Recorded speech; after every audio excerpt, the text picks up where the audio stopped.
Have you guys seen Bruce Almighty? The one with Jim Carrey? I want you to think about that movie for a little bit. Like, you have Morgan Freeman, and he's God, and he basically intervenes in Bruce's life and tries to give him a moral lesson. And by the end of the movie, Bruce is now happy. He managed to land with his perfect girlfriend, and that's that. Now, my question to you is: how do you feel about Morgan Freeman in that movie? How do you feel about? Do you hate him? Do you dislike him? No, you don't, right? I mean, that's probably the movie which made Morgan Freeman a little bit more famous than he used to be. It went viral on the internet. The idea that he is the voice of God. He managed to get a huge fan base, right? But that's because you do not suffer from academic ideology, right? Like you're not a university professor. You don't work for Harvard. Because those people, when they look at Bruce Almighty, they think racismus, right? Like they think that the writer was trying to push racismus onto the unsuspected masses of America. Because that movie, believe it or not, it's the magical Negro trope. Yes, that's what it's called. They have a name for it. And the reason that they believe it's racismus, it's because I guess like a black person shouldn't ever help a white person, right? They believe that there is not enough character development going into this Morgan Freeman character. Which is interesting because I believe it's inspired from the fairy godmother trope, right? And there's not enough character development into the fairy godmother. But for some reason, it's almost like the person from the academia just has an agenda.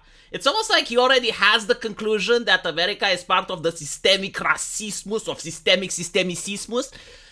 And everywhere they look, they have to find that. Because they don't criticize the fairy godmother for, for those stories having like, I don't know, like sexismus or familismus or some shit.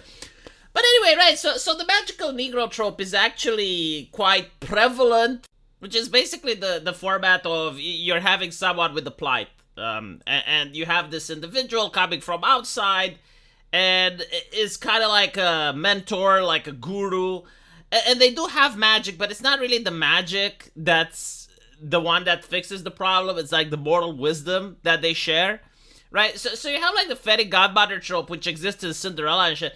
And I suppose that there were writers which tried to adapt it for the modern audience of that time. And they couldn't have like the fairy godmother because it looks ridiculous. It was like, well, why don't we have someone that's completely unassociated with the family? Like we have a stranger. So it shows that there is still kindness in the world. Like someone can do something for someone else without having any type of family ties or any type of relationships.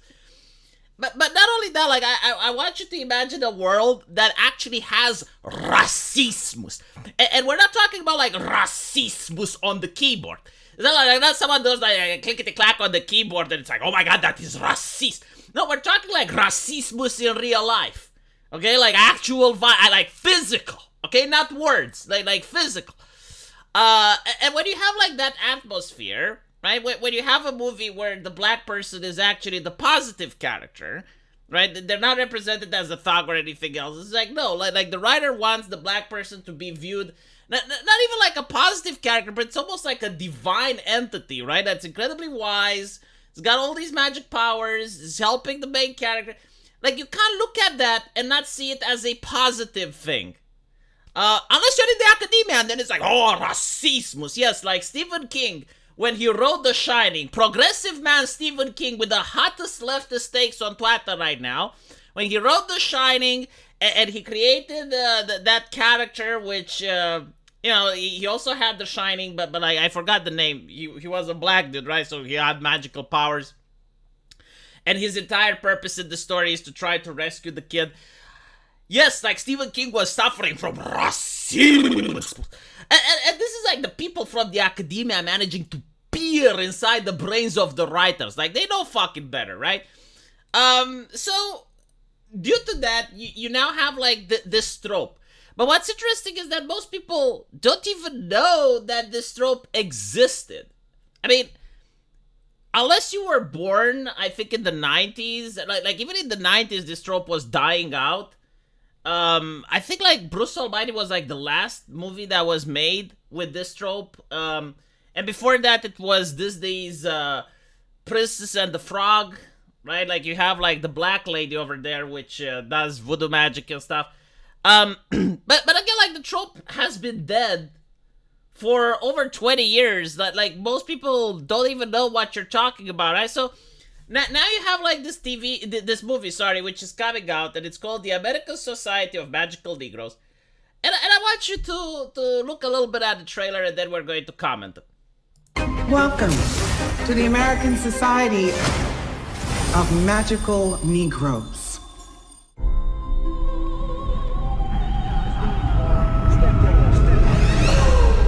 I know you can feel their discomfort, Aaron. Watching you walk through a room full of white people was the most painful thing I've ever seen. Excuse me. Sorry. I want to take you to a job interview. There's a recruiting class starting right now, and we got to get you in it. Welcome to the American Society of Magical Negroes. I don't really understand. It's easier said. What's the most dangerous animal on the planet? Shark. White people, when they feel uncomfortable. White people feeling uncomfortable precedes a lot of bad stuff for us. That's why we fight white discomfort every day. Because... So, I just want to take a step back, right? And point out that this is a movie that compares white people to animals, right? Uses the white tears trope. And my question is, like, why would white people go and pay money in order to see it, right? Like you're actively funding this. Like, why would you promote this? I'm not saying, like, it should be censored, because I'm a free speech type of person, you know? I wish that I could also say things back. Unfortunately, there's TOS involved, right? So, it is a one-way street, but it's okay. I can take it. I am so strong. I am so tsuyoi. It's unfucking believable. Like, there are no words on the planet that can hurt my fifis, alright? So I can take it, but I don't have to fund it, though. So the question is, like, why do other people sponsor this shit, right? Like, I'm wondering, like, if you have a movie which compares, as we got to see, it compares white people with the most dangerous animal on Earth, right?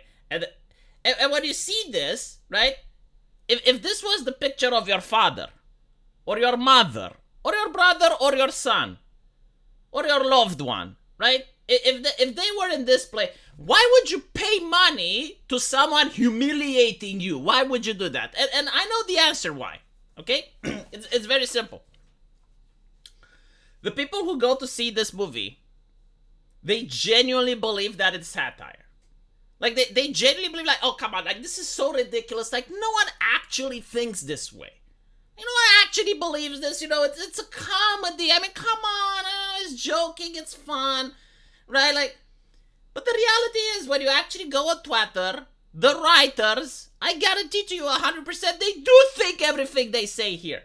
Like, for them, it's not humor. They guise it in humor in order to deflect the criticism. And to say, you know, well, it's just a comedy. But the reality is, they unironically 100% think everything they have written here.